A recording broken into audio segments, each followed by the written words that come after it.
Hello friends, welcome to my channel রোমানাস cooking world. আমি আজকে আপনাদের জন্য নিয়ে এসেছি ইফতারি স্পেশাল দুটো পাকোড়ার রেসিপি। আর সেটা হলো পুঁইশাক আর পেঁয়াজের পাকোড়া। এগুলো ঝটপট তৈরি হয়ে যায়, পূর্ব কোনো প্রস্তুতি লাগে না বিশাল। খুবই টেস্টি এবং খুবই ক্রিস্পি। আশা করছি আজকের রেসিপিটা আপনাদের ভালো লাগবে। আর যদি ভালো লেগে থাকে সাবস্ক্রাইব মাই চ্যানেল। তাহলে চলুন শিখে নিই কীভাবে তৈরি করব এই পাকোড়াগুলো।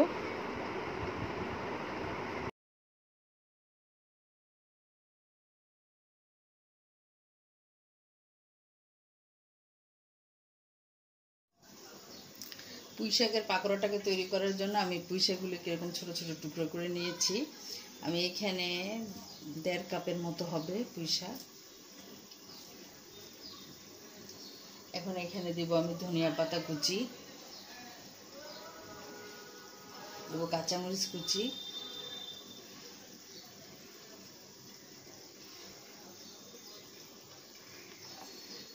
দেবো পরিমাণ মতো পেঁয়াজ কুচি,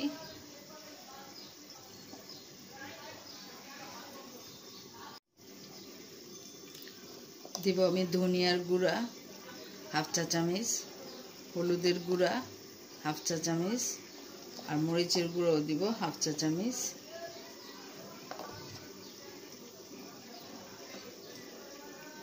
দেব স্বাদ মতো লবণ।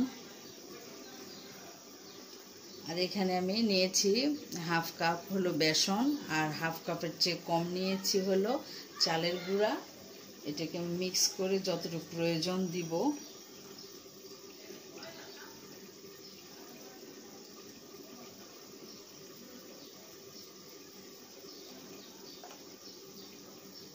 আর এখানে দিব আমি জিরার গুঁড়া,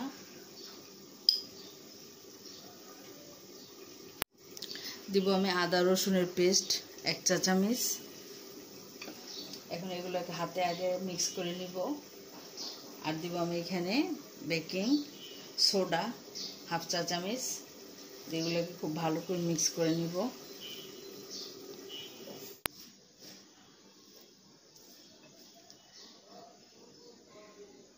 সবটাই দিয়ে দিলাম। এখন অল্প পানি দিয়ে এটাকে তৈরি করে নিব।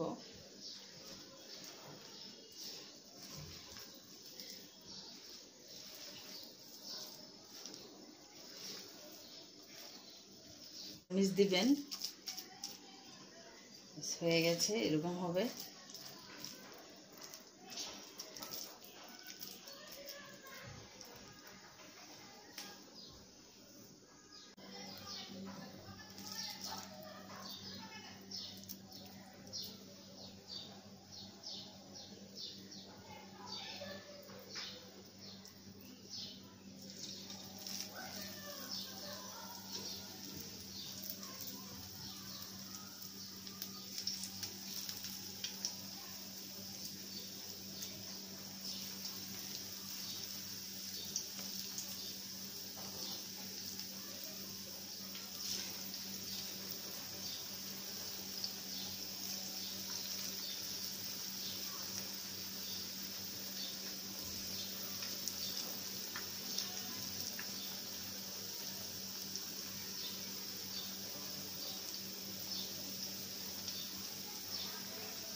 এগুলোকে উল্টিয়ে পাল্টিয়ে খুব সুন্দর করে ভেজে নিব।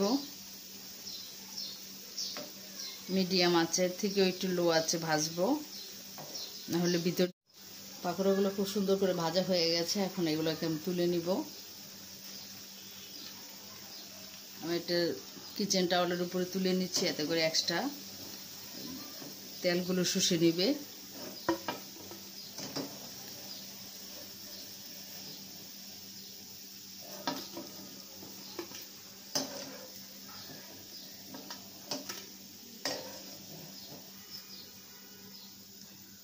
সেভাবে আমি সবগুলোকে পাকোড়াগুলো আমার তৈরি করা হয়ে গেছে। দেখুন কতটা সুন্দর আর ক্রিস্পি হয়েছে, এবং পুঁই শাকের কালারটাও একটু নষ্ট হয়নি।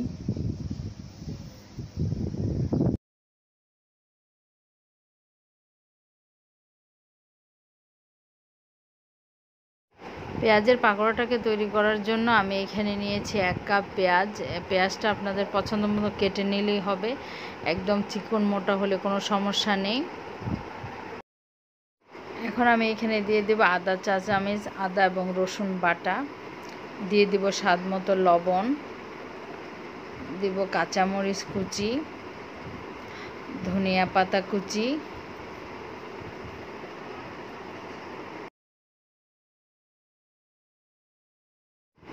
আর দিয়ে দেব আমি হলুদের গুঁড়া 1/2 চা চামচ, ধনিয়ার গুঁড়া 1/2 চা চামচ, আর হলো মরিচের গুঁড়োও দিব 1/2 চা চামচ।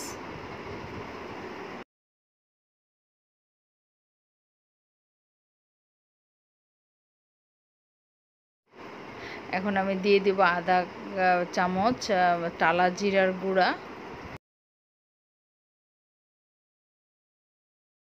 এখানে বেসন নিয়েছি আধা কাপ, আর হলো আধা কাপের চেয়ে আরও একটু কম নিয়েছি চালের গুঁড়া।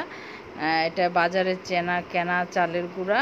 এখন আমি দুইটাকে মিক্স করে যতটুকু প্রয়োজন দিব, এটাতে বেশি প্রয়োজন হবে না, হয়তো বা 3 টেবিল চামচের মতো লাগতে পারে।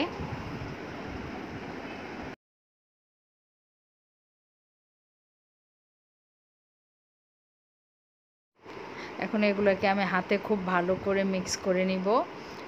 আমার মনে হয় না যে এখানে পানির প্রয়োজন হবে, কারণ পেঁয়াজের থেকে অনেক পানি উঠে, তাই এগুলোকে খুব ভালো করে মথে মথে নিতে হবে, তাহলে পুরো পানিটা বের হয়ে যাবে।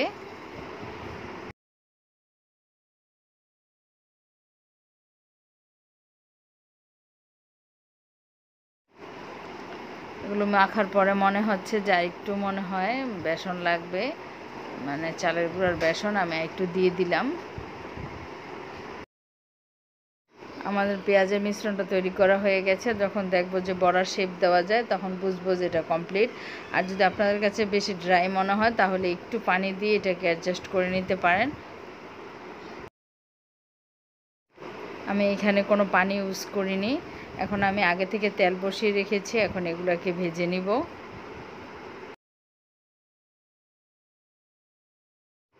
তেলটা আমার গরম হয়ে গেছে, এখন আমি পাকোড়াগুলোকে একটা একটা করে দিয়ে দিব। আপনাদের প্যান যেরকম সেই অনুযায়ী আপনারা দিয়ে দিবেন।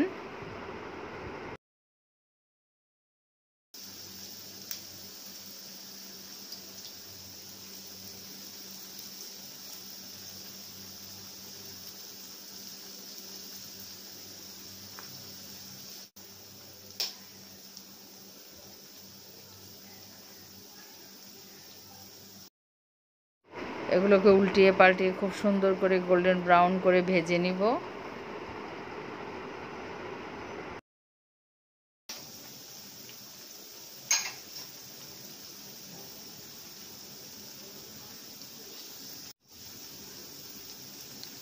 এক পাশ যখন খুব ভালো করে হয়ে যাবে, তারপর আরেক পাশ উল্টিয়ে দিব।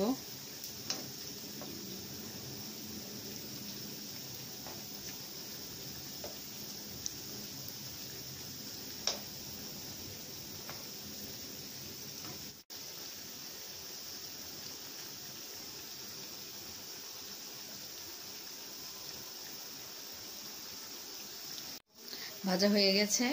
এর চেয়ে বেশি ভাজলে আবার তিতা লাগবে, যেহেতু পেঁয়াজ।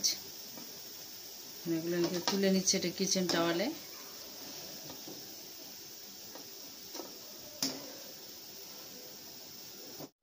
তৈরি হয়ে গেল 2 রকমের পাকোড়া। আশা করছি এবার রোজায় আপনারা রেসিপিটা তৈরি করবেন। আর যদি রেসিপিটি ভালো লেগে থাকে, লাইক কমেন্ট শেয়ার করবেন ফ্যামিলি ফ্রেন্ডদের সাথে। আর আমার চ্যানেলটিকে সাবস্ক্রাইব করবেন। সাবস্ক্রাইব করে পাশে থাকা বেল আইকনটিকে বাজিয়ে রাখবেন, তাহলে যখনই আমি কোনো রেসিপি আপলোড করব, সাথে সাথে আপনাদের কাছে নোটিফিকেশন চলে যাবে। অনেক ধন্যবাদ ভিডিওটি দেখার জন্য। আবার ফিরে আসবো কোনো নতুন রেসিপি নিয়ে। সে পর্যন্ত সবাই অনেক ভালো থাকবেন। আল্লাহ হাফেজ।